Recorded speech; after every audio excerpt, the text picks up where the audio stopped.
Hello students, we are live now. It is the time of science class. Okay, now I am going to continue with chapter number 3. Okay, and today's starting point is disadvantages of synthetic fibers. Okay, advantages of synthetic fibre मैंने last class में आपको clear करा दिए थे. अब जिस चीज़ के advantages होते हैं उसके कुछ डिसएडवांटेजेस भी होते हैं. ठीक है, वो चाहे किसी भी चीज़ की हो. ठीक है, तो ये सिंथेटिक फाइबर हैं तो इसके डिसएडवांटेजेस भी हैं, कुछ ज़रूरतें भी हैं, तो कुछ इसके नुकसान भी हैं. ठीक है, okay.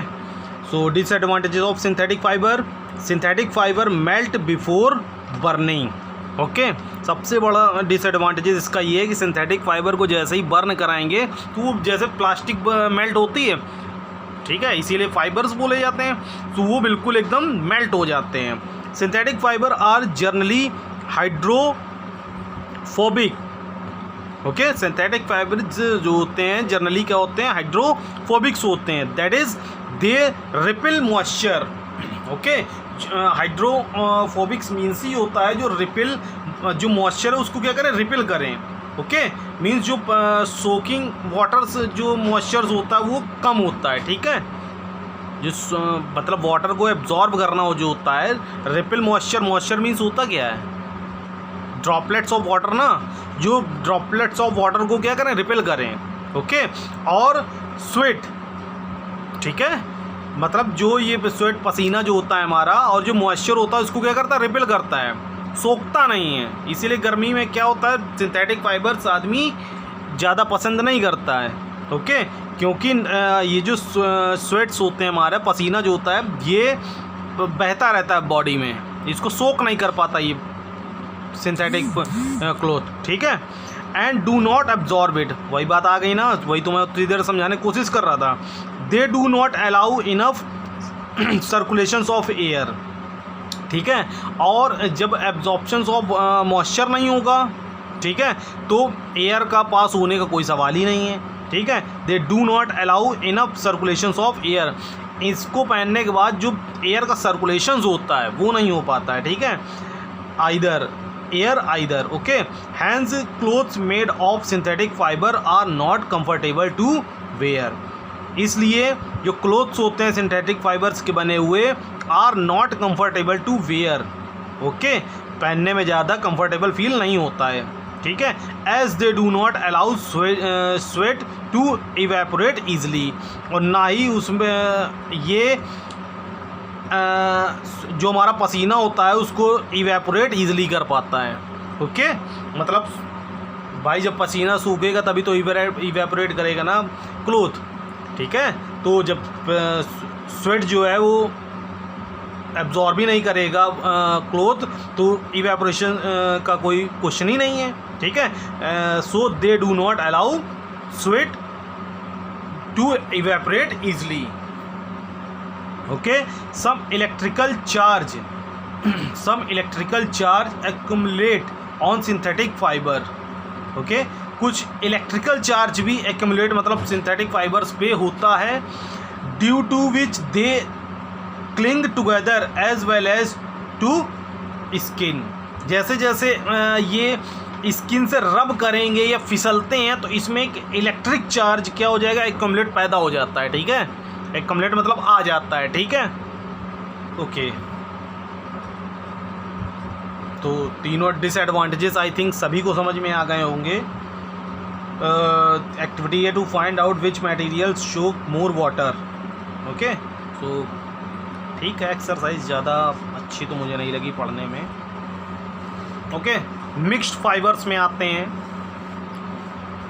Since clothes made up of pure synthetic fibres are not comfortable. भाई जितने भी सिंथेटिक फाइबर है, पीछे रीड किया है, ये मोस्टली क्या होता है, अगर प्योर सिंथेटिक फाइबर है तो कंफर्टेबल तो नहीं होगा. इसलिए आजकल क्या करते हैं, इसको वूल के साथ, कॉटन के साथ मिक्स करा देते हैं. ठीक है, ओके, सो ये थोड़ा बहुत कंफर्टेबल फील हो जाता, मतलब इसमें कॉटन के भी गुण आ जाएंगे और फाइबर सिंथेटिक फाइबर के भी गुण आ जाएंगे. ठीक है, तो दोनों का वर्क ये करता है. Since clothes made up of pure synthetic fibres are not comfortable to wear, such fibres are generally blended with natural fibers. Okay. Such fibers are generally blended with natural fibers. Okay. ऐसे fibres को क्या किया जाता है, blend करा दिया जाता है, मिक्स करा दिया जाता है नेचुरल फाइबर्स के साथ. The blends are called mixed fibre. और ये जो मिक्सअप होता है ये इसी फाइबर्स को क्या बोला जाता है, ब्लेंडनेस को mixed fibre. For example terylene is very commonly blended with cotton. Terylene जो है आसानी से कॉटन में क्या हो जाता है, ब्लेंड कर जाता है सिल्क में और वूल में, to yield terry cotton. Okay, इसीलिए इसको क्या बुलाया जाता है, टेरी कॉटन. ये देखिए लास्ट टॉपिक में टेरी कॉट, टेरी वूल, टेरी सिल्क. ठीक है, ये आपको टॉपिक लास्ट में हो चुका है. तो अगर आसानी से टेरिलिन कॉटन में ब्लेंड हो जाएगा तो इसको, और सिल्क में, वूल में, तो इसको क्या बुलाएंगे, terry cotton, terry silk and terry wool. ठीक है, respectively. These blends are less lustrous than pure synthetic fibres. Okay. These blends are less lustrous, मतलब जो शाइनिंग होती है, अगर ये प्योर टेरिलिन या प्योर सिंथेटिक फाइबर जितने भी होंगे, ठीक है, वो ज़्यादा लस्ट्रस होंगे. जब मिक्स करा दिया जाता है, ब्लेंड करा दिया जाता है, तो जो उनकी थोड़ी साइनेस होती है वो लेस हो जाती है than pure synthetic fibres. These blends are more comfortable as they absorb sweat. ठीक है, जब ये मिक्स करा दिए जाते हैं कॉटन के साथ, सिल्क के साथ, वूल के साथ, तो ये थोड़ा जो स्वेट, पसीना होता है, इसको भी एब्जॉर्ब करने लगते हैं. Develop less electrical charge. ठीक है, जब ये मिक्स हो जाएंगे कॉटन, सिल्क और वूल नेचुरल फाइबर्स के साथ, तो ये इलेक्ट्रिक चार्जेस को कम डेवलप करेंगे on them, and so causes less irritations of the skin. और जो इरिटेटनेस होती है हमारी, मतलब उलझन जो होती है इसको पहनने के बाद, वो थोड़ी कम हो जाती है. ठीक है, of the skin than synthetic fibres. जैसे सिंथेटिक फाइबर जैसे बिल्कुल चमकते हुए जो वो होते हैं ना, क्या बोला जाता है, अरे लोवर और ऊपर क्या उसके पहना जाता है, एक मिनट रुको, याद नहीं आ रहा मुझे, लेकिन देखा होगा नॉर्मली विंटर में जो वॉकिंग करने जाते हैं लोवर के साथ, ऊपर क्या बोला जाता है, मैं भूल रहा हूँ थोड़ा, बिल्कुल समझ गए होगे ना. तो अगर उसमें अंदर फर ना लगाई जाए कॉटन की, तो क्या होगा, बहुत उलझन करेगा. ठीक है, इरिटेट करेगा. इरिटेट मतलब उलझन करेगा. तो जब इसको मिक्स करा दिया जाता है तो ये less irritations of the skin than synthetic fibre.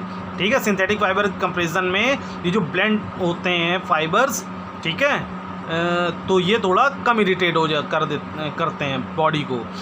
Are more durable than natural fibres. ठीक है, और जो नेचुरल फाइबर से कुछ ज़्यादा ड्यूरेबल्स हो जाते हैं. ओके, आर मोर ड्यूरेबल मतलब ज़्यादा टिकाऊ होते हैं. ठीक है, ड्यूरेबल मीन्स टिकाऊ. ठीक है, ये नेचुरल, जब ये मिक्स करा दिए जाएंगे सिंथेटिक फाइबर के साथ नेचुरल फाइबर्स, तो जो इनका लाइफ टाइम, मतलब जो लाइफ वो होता है, ठीक है, चलने का, वो थोड़ा बढ़ जाता है. ठीक है, ज़्यादा टिकाऊ हो जाते हैं. ये कौन सी एक्टिविटी है, तो to determine the strength of fibre used.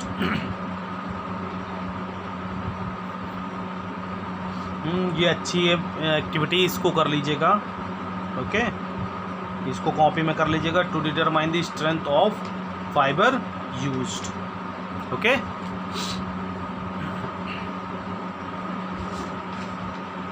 Plastic अगर टॉपिक स्टार्ट करेंगे तो काफ़ी लॉन्ग हो जाएगा, और आज के लिए फिर वीडियो भी अपलोड करने में दिक्कत होगी. 9 मिनट्स का वीडियो हो चुका है, सो आज इतना ही करवा पाएंगे. ओके, ये एक्टिविटी सभी स्टूडेंट्स कर लें, अच्छी एक्टिविटी है. शायद हम एग्ज़ाम हाफ ईयरली में भी आपसे पूछें ये. ठीक है, एक्टिविटी को क्वेश्चंस के थ्रू ही पूछेंगे, इसीलिए जो इम्पोर्टेंट है उसको बताते हुए चलना है. ठीक है, तो इसको नोट कर लीजिएगा. It is your homework and sheet तो आफ्टर सीइंग वीडियोज़ मैं सेंड ही करूँगा. Bye, take care.